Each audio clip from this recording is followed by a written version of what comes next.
भारत के राजस्थान में इतना कम वर्षा क्यों होता है, इसके पीछे क्या रीजन है और बारिश को किस तरह से मापा जाता है, ये इस वीडियो में आज हम लोग समझने वाले हैं। यह जो टॉपिक है वह क्लास 9th का जियोग्राफी का चैप्टर नंबर 2 है, जिसका नाम है भारत का भौतिक स्वरूप।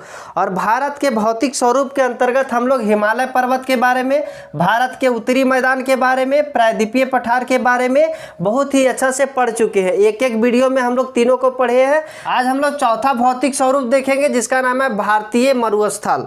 तो आज हम स्टार्ट करते हैं भारतीय मरुस्थल, उसके बाद तटीय मैदान को पढ़ेंगे, उसके बाद द्वीप समूह के भी बारे में पढ़ेंगे। तो आज हम स्टार्ट करते हैं भारतीय मरुस्थल। तो सबसे पहले हम लोग समझते हैं कि मरुस्थल का मतलब क्या होता है। देखिए, मरु प्लस स्थल, मरु मतलब क्या होता है, मरा हुआ, और स्थल मतलब क्या होता है, भूमि। मतलब मरा हुआ भूमि को क्या बोला जाता है, मरुस्थल बोला जाता है। तो आज हम क्या पढ़ने वाले हैं, भारतीय मरुस्थल।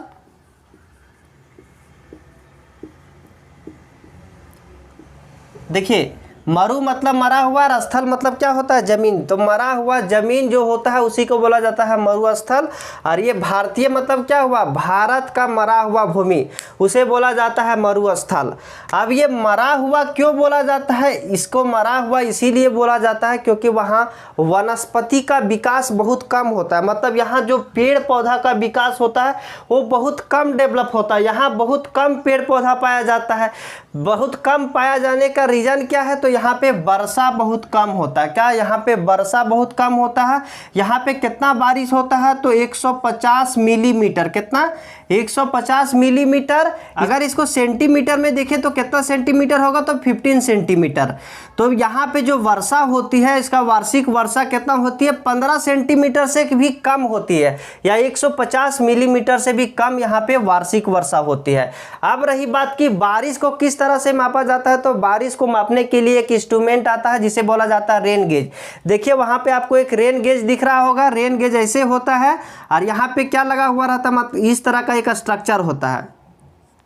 यहाँ पे क्या होता है कि देखिए, यहाँ पे मीटर लिखा हो, सेंटीमीटर लिखा हुआ रहता है, जिसमें से क्या होता है, अगर देखिए इतना दूर में यहाँ इसको छत पे रख दिया जाता है। छत पे रखने के बाद क्या होगा, इसमें जितना पानी आया, क्या, जिसमें इतना पानी जितना आया, जितना लेवल हुआ, मान के चलिए यहाँ पे 10 सेंटीमीटर है, तो पता चल गया कि इतना एरिया में कितना हुआ, 10 सेंटीमीटर वर्षा हुआ। तो ये एरिया निकल जाएगा। जैसे यहाँ पे एरिया क्या होगा, सर्कल का जो एरिया होता है उसके एरिया से हम निकाल लेंगे कि कितना एरिया हुआ। तो उसी के हिसाब से आप देखेंगे कि उतना बड़ा एरिया में अब कितना वर्षा होगा। यहाँ अगर 15 सेंटीमीटर है तो उतना बड़ा एरिया में कितना वर्षा हो रहा है उसको हम लोग अच्छा से निकाल सकते हैं। तो रेन गेज के द्वारा यहाँ पे वार्षिक वर्षा निकाला जाता है।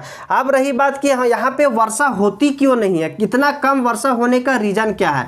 तो देखिए, हम लोग को जो मेनली वर्षा प्राप्त होता है, भारत में जो वर्षा होती है वो किससे होती है, तो ये दक्षिणी पश्चिमी मानसून से होती है। और यहाँ से मानसून इंटर करता है इस तरह से, इस डायरेक्शन में इंटर करता है। और जब मानसून इंटर करता है तो वर्षा होने के लिए क्या चाहिए, कि उस बादल को रोकने के लिए कोई प्लेस चाहिए। जैसे यहाँ पे बहुत ज़्यादा वर्षा होने का क्या रीज़न है, क्योंकि यहाँ पे क्या है, पश्चिमी घाट पर्वतमाला है, मतलब यहाँ पे पर्वत श्रेणी है। और उस बादल को देखिए, यहाँ पे आ रहा है, बादल आ रहा है, इसको क्या रोक दिया, ये पश्चिमी घाट रोक दिया, जिसके कारण क्या हुआ, वहाँ पे बहुत ज़्यादा वर्षा होता है। अगर नहीं रोकेगा तो वर्षा होगा। मान के चलिए, अगर कोई चीज़ आप मांगिएगा नहीं तब तक मिलेगा। मान के चलिए आप कहीं खाने के लिए बैठे हुए, कहीं गए शादी वाला पार्टी में, अब वहाँ पे आप खाने के लिए बैठे हैं, अब वहाँ पे लेके जा रहा है, चावल लेके जा रहा है, दाल लेके जा रहा है। जब तक आप उसको मांगिएगा नहीं, रोक करके रोकिएगा नहीं, तब तक वो देगा नहीं देगा। तो वही बात हो जाता है यहाँ पे। यहाँ कोई यहाँ पर रोकने वाला नहीं मिलता, उस बादल को रोकने वाला नहीं मिलता है, क्योंकि यहाँ पे कोई पहाड़ पर्वत है नहीं। एक है अरावली पहाड़। क्या, एक है अरावली पहाड़, जो कि इसी डायरेक्शन में सीधा सीधी मिल जाता है। मान के चलिए इस बादल को अगर इस तरह से अगर हम रोके तो पूरा बादल को रोक लेंगे, लेकिन ये तो बेचारा अपने इस तरह से है तो ये रोक नहीं पाता है, इसी के समानांतर पास कर जाता है मानसून, जिसके कारण यहाँ पे ज़्यादा वर्षा नहीं होता। यही रीजन है कि राजस्थान में बहुत कम वर्षा होती है।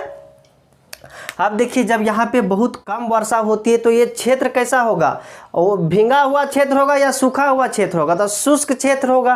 कैसा होगा, तो ये क्षेत्र होगा शुष्क क्षेत्र वाला होगा। शुष्क क्षेत्र होगा। और इस क्षेत्र में क्या हो जाएगा, पूरा का पूरा बालू रहता है, बालू जमा हुआ रहता है, क्योंकि यहाँ पे बारिश जब नहीं होता है तो मिट्टी धीरे धीरे बालू का रूप ले लेता है। तो यहाँ पे पूरा बालू का रूप ले लिया है, यहाँ पे बहुत ज़्यादा बालू पाया जाता है। और इस बालू के ढेर को मान के चलिए, यहाँ पे बालू का ढेर बनता है, जैसे इस तरह का ढेर बनता है, इसे क्या बोला जाता है, तरंग बोला जाता है। तरंग क्या होता है, जैसे आप कभी फेंके होंगे पत्थर को कहाँ पे, पानी पे, जब पानी में फेंके होंगे पत्थर तो वहाँ पे कैसे दिखता है, इस तरह का तरंग दिखता है। तो यहाँ पे भी बालू का तरंग दिखता है। बालू का जब ढेर हो जाता है जिसे बोला जाता है तरंगित मैदान, मतलब बालू के टिब्बों को क्या बोला जाता है, तरंगित मैदान, तो इसे बोला जाता है तरंगित मैदान। और इस राजस्थान में देखिए मेनली ये मरुस्थल कहाँ पाया जाएगा, तो ये राजस्थान में है।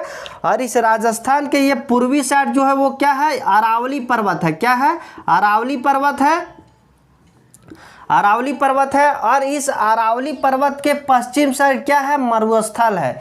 कौन सा मरुस्थल है, तो इस मरुस्थल का नाम है थार मरुस्थल। कौन सा मरुस्थल, थार मरुस्थल। इस मरुस्थल का नाम है थार मरुस्थल। अब देखिए यहाँ पे जब कम वर्षा होता है तो क्या यहाँ पे नदी देखने को मिलेगा, यहाँ जनरली नदी नहीं देखने को मिलता है। लेकिन बारिश के दिन में यहाँ से एक सबसे नदी निकलती है जिसे बोला जाता है लूनी नदी, जो इस राजस्थान की सबसे बड़ी नदी है, या बोलिए तो इस भारतीय मरुस्थल की सबसे बड़ी नदी है, जिसका नाम क्या है, लूनी नदी, जो निकलता है अरावली पर्वत से।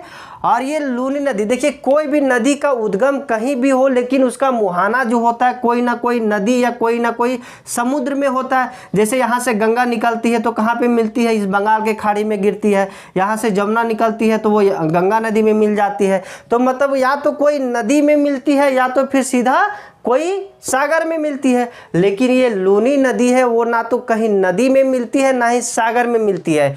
ये यहाँ से निकलती है और कुछ दूर आने के बाद यहाँ पे गुजरात में छिप जाती है, मतलब बालू में ही विलीन हो जाती है। ये नदी जो है ये सरिता नदी को क्या बोला जाता है, सरिता भी बोला जाता है। तो ये सरिता जो है वो पानी तक, मुहाना तक नहीं पहुँच पाती है और ये बालू में ही विलीन हो जाती है। अब रही बात इस बालू में, देखिए अब बालू तो यहाँ पे है तो बालू हवा के कारण उड़ेगा कि नहीं, उड़ेगा। अब उड़ करके कभी कभी ऐसा होता है कि ये जो बालू है वो अर्धचंद्राकार रूप ले लेता है, मतलब चंदा मामा के समान, आधा चंदा मामा के समान। जैसे आधा चंदा मामा इस तरह होता है तो ये अर्धचंद्राकार रूप ले लेता है जिसे बोला जाता है बरखान। आपको एक इमेज दिख रहा होगा, देखिए वहाँ पे क्या है, एक अर्धचंद्राकार रूप है और वहाँ पे क्या है, बालू का टीला है जिसे बोला जाता है अर्धचंद्राकार। अर्धचंद्राकार शेप है और उसे बोला जाता है क्या, तो बरखान। तो यहाँ पे बरखान पाया जाता है। बरखान के अलावा यहाँ पे बालू का एक समानांतर या लंबवत टीला पाया जाता है। जैसे देखिए क्या होता है कि यहाँ पे बालू का एक लंबवत टीला पाया जाता है जो कि ज़्यादातर भारत और पाकिस्तान में देखा जाता है, लंबवत टीला। तो बालू का दो रूप देखे, एक बरखान और एक लंबवत टीला। अब हम लोग समझते, देखिए अब कोई भी व्यक्ति को सबसे ज़्यादा इम्पोर्टेंट क्या है, पानी। अब यहाँ पे पानी है नहीं तो यहाँ के लोग कैसे रहते होंगे। यहाँ पे देखिए कि बरसात के दिन में ही सिर्फ एक नदी दिखाई देता है जो लूनी नदी, और गर्मी ठंडी के सीजन में वो नदी भी सूख जाती है। तो यहाँ पे ना नदी है ना वर्षा ज़्यादा होती है, तो यहाँ का लोग कैसे रहते होंगे। तो देखिए यहाँ से एक नदी गई थी जिसे बोला जाता है सतलज नदी, और इसी सतलज नदी से एक नहर बनाया गया है जिसे बोला जाता है इंदिरा गांधी नहर। और इस इंदिरा गांधी नहर के द्वारा बहुत ही ज़्यादा पानी राजस्थान में आता है, और यहाँ पे इतना ज़्यादा पानी होता है कि उसी इंदिरा गांधी नहर के द्वारा पूरा राजस्थान में सिंचाई का काम होता है। तो इस तरह राजस्थान में सिंचाई के लिए एक नहर बनाया गया है जिसे बोला जाता है इंदिरा गांधी नहर। तो देखिए इंदिरा गांधी नहर। और ये जो बरखान है वो सबसे ज़्यादा कहाँ देखा जाता है, तो ये जैसलमेर में देखा जाता है। राजस्थान का एक जिला है जैसलमेर, तो जैसलमेर में सबसे ज़्यादा क्या देखा जाता है, बरखान को देखा जाता है। तो ये था भारतीय मरुस्थल। अब इसके बाद हम लोग पढ़ेंगे तटीय मैदान के बारे में। तो तटीय मैदान के बारे में हम लोग नेक्स्ट वीडियो में समझेंगे। आपको यह वीडियो कैसा लगा कमेंट करके ज़रूर बताइएगा। अगर आप इस चैनल को सब्सक्राइब नहीं किए होंगे तो रेड कलर का एक बटन होगा जिसे में सब्सक्राइब लिखा हुआ होगा, उसे सब्सक्राइब भी कर दीजिएगा ताकि नेक्स्ट वीडियो जैसे ही हम अपलोड करें आपके पास सबसे पहले नोटिफिकेशन पहुंच जाए। तो आज के लिए इतना ही, तब तक के लिए बाय बाय।